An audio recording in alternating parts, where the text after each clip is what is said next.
Sud Radio refait sa déco avec Maison Créative. Sandrine Debruyne. Et oui, avec Sandrine Debruyne. Bonjour ma chère Sandrine. Bonjour Laurence. Quand les tubes de l'été inspirent notre déco, là c'était Kokomo, hein. Et avec vous, pas besoin de billets d'avion, vous nous faites voyager depuis le studio. Et là, direction Key Largo. Ouais, ce matin nous partons en direction de la Floride version déco. Avec ce tube du groupe américain les Beach Boys, vous l'avez reconnu, titre du film Cocktail de 88, avec le non moins célèbre Tom Cruise. Parce que si vous ne pouvez pas poser vos RTT à Miami Beach, Non, eh bien sûr. vous pouvez au moins transformer votre appartement en paillote tropicale ou presque, avec un premier réflexe. Allez, pour une éco tropicale ce matin, le motif feuille géant, palmier XXL, bananier, Montserrat. Bref, on veut des feuilles plus grandes que vos problèmes de clim en ce moment. Et l'ananas, alors c'est le Beyoncé de la déco tropicale. Il est partout. La déco tropicale. Exactement, Ouais. il est surtout partout et très tendance. En bougie, en vase, en lampe, pour les audacieux, j'ai envie de vous dire qu'on pourrait se tenter une petite table basse en forme de noix de coco. Alors, est-ce de bon goût? Je vois votre petit sourire. Eh bien, écoutez, ça en fera également sourire aux invités, donc allez, on s'y risque. Et pourquoi pas jusqu'au flamant rose? Alors, le flamant rose, hein, c'est un petit peu comme les sandales à paillettes cet été. Tout le monde dit que c'est too much, c'est trop. En fait, au fond, tout le monde les veut. Donc, Enfin, en même temps, il faut sérieusement, dire que vous êtes vraiment habillés, vous, alors, en rose pétant flamant rose, hein, pour ceux qui peuvent vous voir Exactement. sur YouTube, c'est du je beau me suis rose. adaptée à la tendance ce matin. Faudrait pas- Plus sérieusement, vous l'aurez compris, hein. Et les meubles scandinaves, gris clair et dépressifs, on en dit adieu. On dit bonjour aux fauteuils suspendus façon Ibiza, miroir, soleil, étagère en canage, un petit tapis jaune de mer, niveau palette. Eh bien, on fait pas dans le pastel, hein. Vous l'avez dit ce matin, corail, turquoise, vert palmier, rose, frangipane.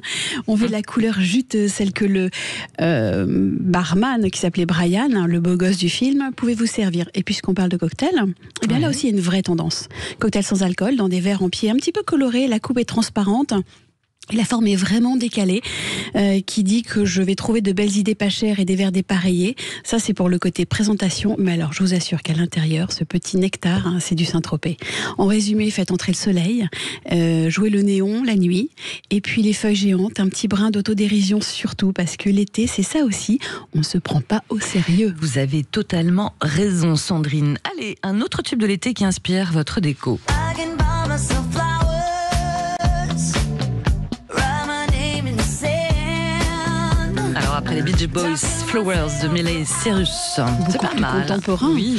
Alors ces refrains de l'été, vous l'avez remarqué, ils squattent un petit peu notre cerveau, comme le discours d'un gentiloncle radoteur qu'on écoute en boucle à une cousinade. Celui de Miley Cyrus s'est installé un petit peu chez nous avec un message plutôt clair. Je peux m'offrir des fleurs. Eh bien tu sais quoi Miley, nous aussi. Et mieux encore, on peut en mettre partout. Pas de la fleur importée, hein, pas de la rose en plastique, surtout pas. La fleur qui dit je suis libre, je suis cool, je le vis bien.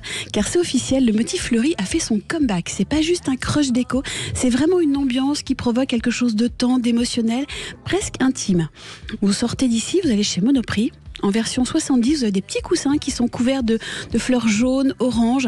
Vous savez, celles qui redonnent un peu l'impression de s'allonger dans une pub ricorée.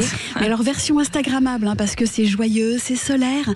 Et puis, c'est un petit je ne sais quoi de nostalgie qui nous fait beaucoup sourire. Voilà. La vaisselle aussi, hein, se met en fleurs. Oui, regardez la petite vaisselle en fleurs. Oui, vous êtes venu avec une petite tasse. Exactement. Alors, on a chez Le Tout Creuset rose. plus sérieux, on a des cocottes en forme de fleurs. Elles se déclinent en bleu, en lilas, en rose poudré. Vous pouvez mijoter vos petits plats dans un écrin floral. Chez NV Galerie, on propose des assiettes marguerites. Alors, c'est plutôt chic, c'est arty. On joue la carte de l'élégance, un petit peu subtile. Et alors, c'est parfait pour vos amis véganes qui adorent prendre en photo leur petit quinoa avant de manger. Ça le fait vraiment, en tout cas. Et comme je vous disais tout à l'heure, les petits plaisirs accessibles, un petit peu cette tasse en café. Elle est de chez Emma. Là, on est un peu dans le kitsch. Mais elle fait le job, en tout cas. Elle fait sourire dès le petit déjeuner. Puis après tout, il en faut pour tous les porte-monnaies. Papier peint, donc à fleurs, vous l'aurez compris. Coussin imprimé, herbier encadré, bouquet champêtre dans les bocaux chinés.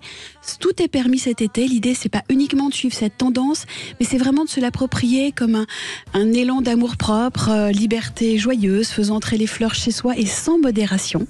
On peut aussi danser les pieds nus, comme le dit Miley, au milieu de pivoine, de marguerite imprimée.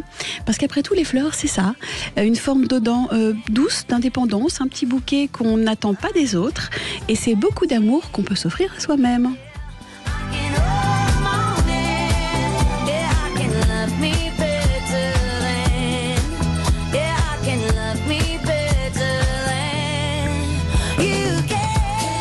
Sandrine Debruyne, directrice directrice de la rédaction de Maison Créative, très inspirée, hein, je trouve. Oui, ce matin, L'étude de l'écho, la déco, bah, c'est impeccable. Restez avec nous.